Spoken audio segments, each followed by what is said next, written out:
चलिए तो आगे बढ़ते हैं और देखते हैं क्वेश्चन नंबर 26। क्वेश्चन नंबर 26 का प्रिंसिपल क्या कह रहा है? प्रिंसिपल कह रहा है कि when person interferes with peaceful position of another person without the permission of the person in position of those premises commits trespass to land. जब एक आदमी दूसरे आदमी के पीसफुल पोजीशन, किस चीज के साथ, पीसफुल पोजीशन के साथ क्या करता है, इंटरफेयर करता है, वो भी दूसरे इंसान की परमिशन के बिना, तो वो क्या करता है, वो ट्रेसपास टू लैंड कमिट करता है। ठीक है, तो प्रिंसिपल हमारा है ट्रेसपास के बारे में, ट्रेसपास टू लैंड के बारे में। Facts: T just walked over the land of P.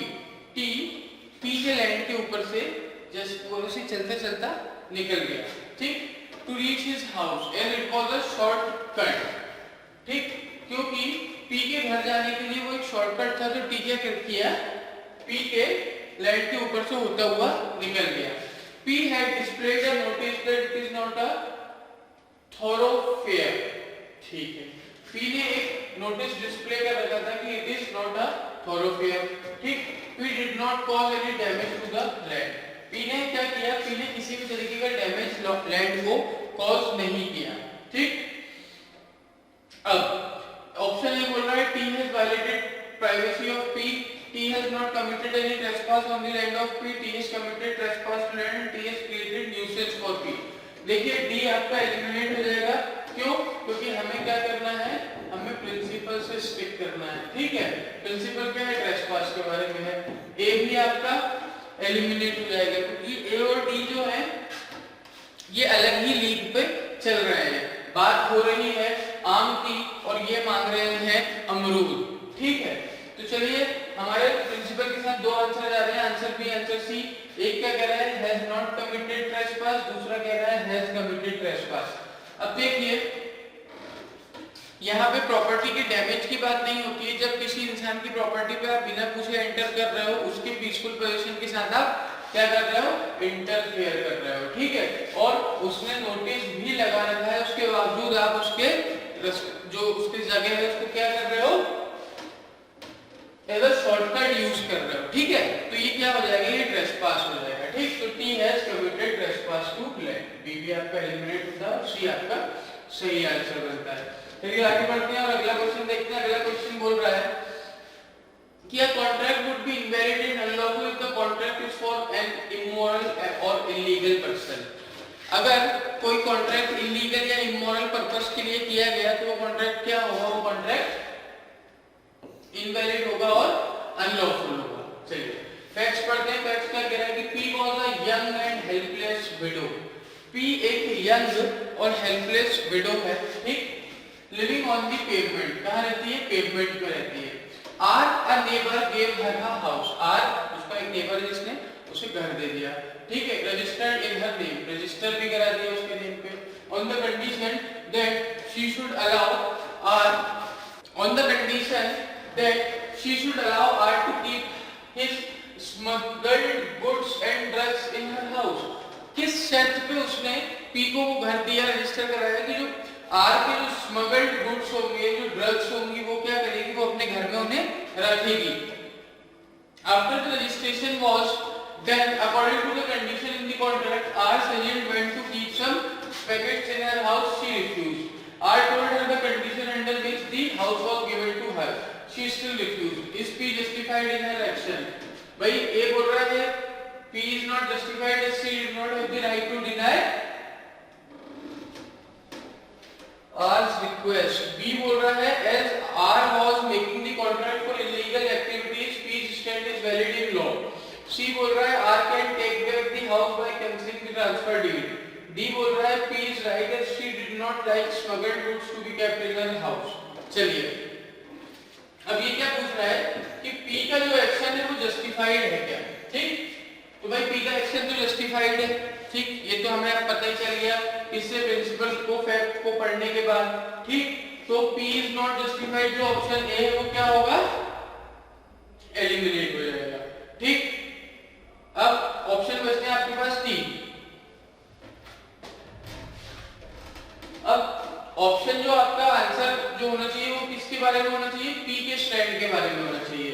तो ऑप्शन सी भी आपका एलिमिनेट हो जाएगा, क्योंकि ये कुछ और ही बात कर रहा है कि archive can make the house by cancelling the transfer duty, P के स्टैंड के बारे में बात ही नहीं कर रहा। अब एक बोल रहा है P is right that she did not like smuggled goods to be kept in her house, और बी बोल रहा है as R was making the contract for illegal activities P's stand is valid in law. तो भैया इन दोनों में से हमारे जो प्रिंसिपल है उसके साथ कौन सा ऑप्शन जा रहा है? ऑप्शन बी जा रहा है, और ऑप्शन बी हमारा सही जवाब होगा कि भैया क्योंकि वो इलीगल एक्टिविटीज के लिए कॉन्ट्रैक्ट किया जा रहा था, और क्योंकि वो कॉन्ट्रैक्ट इलीगल एक्टिविटीज के लिए किया जा रहा था, तो जो स्टैंड है किसका, पी का, वो क्या होगा, वो वैलिड होगा किसमें, लॉ में। ठीक, चलिए आगे बढ़ते हैं और देखते हैं क्वेश्चन नंबर 28। ठीक, क्वेश्चन नंबर 28 देखते हैं। क्वेश्चन नंबर 28 का प्रिंसिपल पढ़ते हैं। प्रिंसिपल क्या कह रहा है? When a person falsifies something with the intent to deceive another person or entity is forgery and is a criminal act। भाई जब कोई इंसान किसी चीज को फॉल्सली रिप्रेजेंट करता है, फॉल्सिफाई करता है, किस चीज के लिए, एक इंटेंशन से किसी दूसरे पर्सन को डिसीव करने के लिए, तो फिर वो जो पर्सन है, वो जो एंटिटी है, वो क्या कमिट करता है, वो फॉर्जरी कमिट करता है। और फॉर्जरी क्या होता है? फॉर्जरी एक क्रिमिनल एक्ट होता है। ठीक है, changing or adding the signature on a document, किसी डॉक्यूमेंट पे सिग्नेचर चेंज करना है, डॉक्यूमेंट पे सिग्नेचर चेंज करना, उसे डिलीट करना, ठीक, या फिर यूजिंग और possessing the false writing is also considered forgery. किसी की फॉल्स राइटिंग को यूज करना या पोजेस करना भी फॉर्जरी कहलाती है। In the case of writing to fall under the definition, the material included must have been fabricated or altered significantly in order to represent something it is actually not।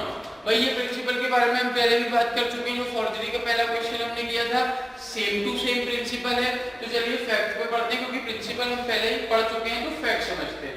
Fact क्या कहना चाह रहा है? Fact कह रहा है कि John was the publisher of ancient books and papers. John किस चीज का पब्लिशर था? एंशिएंट बुक्स का और पेपर्स का। In one of his books on the world Wars, एक बुक उसकी जो थी, जो कि वर्ल्ड वॉर पे थी, उसने क्या किया, उसने एक फोटोग्राफ दे दिया। ठीक है, किसका फोटोग्राफ दे दिया? Of some letters written by, ठीक है, photograph of some letters written by famous historic personality. उन्होंने क्या किया, उसने कुछ फोटोग्राफ दी, कुछ लेटर्स की, जो कि किसके द्वारा लिखे गए थे? कुछ हिस्टोरिक पर्सनैलिटीज के द्वारा। A researcher in history noted that in the pictures of some of the letters printed in the book, John had added some words or sentences in his own handwriting to the book। ठीक, उसमें उसने क्या, तो क्या हुआ कि भाई John एक पब्लिशर था, किस चीज का? एंशिएंट बुक्स और पेपर्स का। उसमें उसने अपनी एक बुक थी, जो कि किस पे थी? वर्ल्ड वॉर पे थी। उसमें कुछ फोटोग्राफ दी, कुछ लेटर्स की, जो कि कुछ बड़े हिस्टोरियंस के द्वारा लिखी गई थी। किसके द्वारा? Historic personalities. अब एक रिसर्चर ने, हिस्ट्री के एक रिसर्चर ने नोट की ये चीज कि कुछ जो उसमें पिक्चर्स थी, उसमें कुछ लेटर्स जो ऐसे प्रिंटेड थे, उसमें जॉन ने कुछ अपनी तरफ से भी वर्ड्स ऐड कर दिए थे, या सेंटेंसेस ऐड कर दिए थे खुद की हैंडराइटिंग में, to give completeness to the sentence. किस चीज के लिए? उसको to give completeness to the sentence, उस सेंटेंस को कंप्लीट करने के लिए उसने कुछ कुछ चीजें उसमें ऐड कर दी, so that the readers will get a clear picture of the writer's intent. The researchers challenge the originality of those picture. Researcher ने क्या, उस पिक्चर की ओरिजिनलिटी को चैलेंज किया और ये क्लेम किया कि जो बुक थी वो कुछ फॉल्स लेटर को कंटेन करती है, इट शुड बी बैन, उसको बैन कर देना चाहिए। Examine the validity of the researchers demand. अब अपने को क्या करना है, जो रिसर्चर है उसकी डिमांड को एग्जामिन करना है। चलिए तो ऑप्शंस देखते हैं, ऑप्शंस हमारे क्या क्या कह रहे हैं। हमारा ऑप्शन कह रहा है the addition in the letters were made by the publisher in his own handwriting would have made material alteration to the original meaning and hence amounted to forgery। B कह रहा है allowing forged publication to be circulated among the public is as good as committing fraud of the public, so the publication should be banned। ठीक है, as forgery amounts to adding to deleting anything from an original document, the demand of the researcher is valid. और D कह रहा है the additions were made to give clarity to the original document, it did not in any sense change the content of the document and hence there is no forgery as alleged by the researcher. तो देखिए जब हम हमारे principal की बात करते हैं तो हमारा प्रिंसिपल बोलता तो है कि changing or adding the signature on a document, deleting it, using or publishing the facts false, using or publishing the false writing is also considered forgery. In case of writing to fall under the definition, the material included must have been fabricated or altered significantly in order to represent something it is actually not. किस चीज को वो represent करे? कुछ ऐसी चीज को जो वो असलियत में है ही नहीं। तो जब हम इन और देखिए उसने जो चीजें ऐड करी उसने किस चीज के लिए ऐड करी? To complete the meaning of sentence। ठीक, तो उसने एक मीनिंग को चेंज नहीं किया, उसने मीनिंग को कंप्लीट किया। तो यहाँ पे फॉर्जरी कमिट नहीं हुई है एज पर द प्रिंसिपल। अब तीन ये कह रहे हैं फॉर्जरी कमिट हुई है, तो ये तीनों हो गए आपके एलिमिनेट। और सही आंसर क्या हो गया आपका? सही आंसर हो गया आपका डी, क्योंकि सिर्फ ये एक ही ऑप्शन कह रहा है कि फॉर्जरी कमिट नहीं हुई है। ठीक, क्वेश्चन नंबर 29 देखते हैं प्रिंसिपल क्या कह रहा है। प्रिंसिपल कह रहा है whoever takes away with him any minor less than 16 years of age in a male, if a male, or less than 18 years of age if a female, out of the custody of parents of such minor without the consent of such parents is said to commit no offense, is said to commit no offense।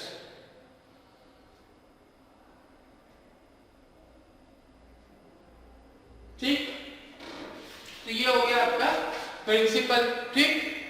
ठीक है, तो कोई भी इंसान अगर किसी लड़के को जो कि 16 साल से छोटा हो या फिर किसी लड़की को जो कि 18 साल से छोटी हो, उसे अगर उसकी पेरेंट्स की कस्टडी के बाहर उन पेरेंट्स की कंसेंट के बिना लेकर के जाता है तो वो कोई ऑफेंस कमिट नहीं करता है।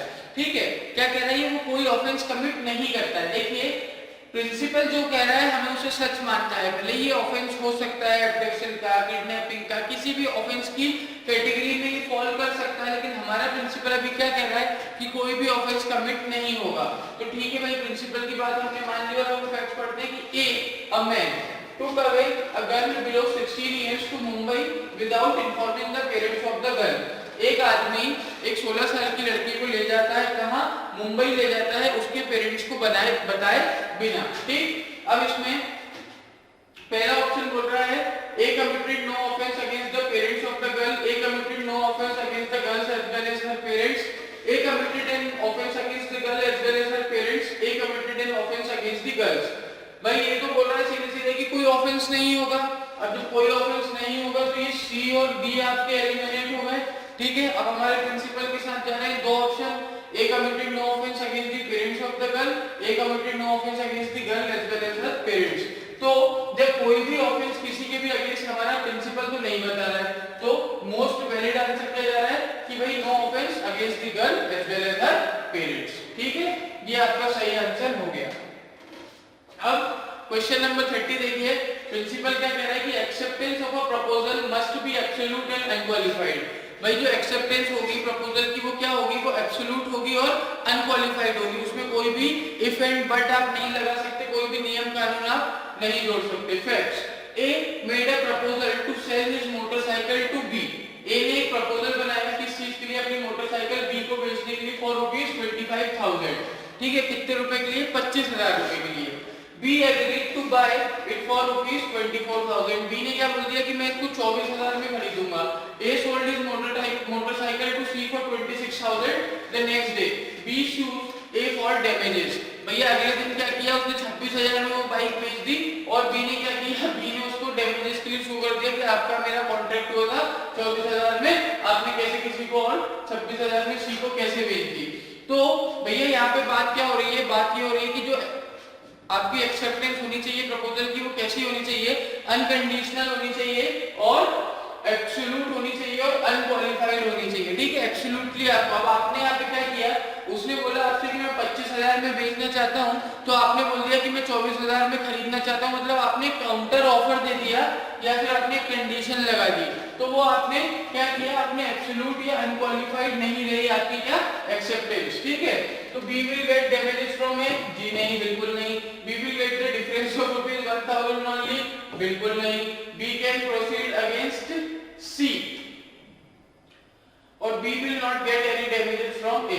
तो भैया सी भी एलिमिनेट हो जाएगा, सही आंसर क्या हो जाएगा, सही आंसर हो जाएगा डी, कि B will not get any damages from A, क्योंकि उसने एक्सेप्टेंस एब्सोल्युटली उसने एक्सेप्ट नहीं किया था प्रपोजल को, और वो प्रपोजल एक्सेप्ट नहीं माना जाएगा, ठीक। क्वेश्चन नंबर 31 पे पहुंच चुके हैं हम। क्वेश्चन नंबर 31 देखिए, a person is said to do a thing fraudulently if he does that thing with intent to defraud but not otherwise.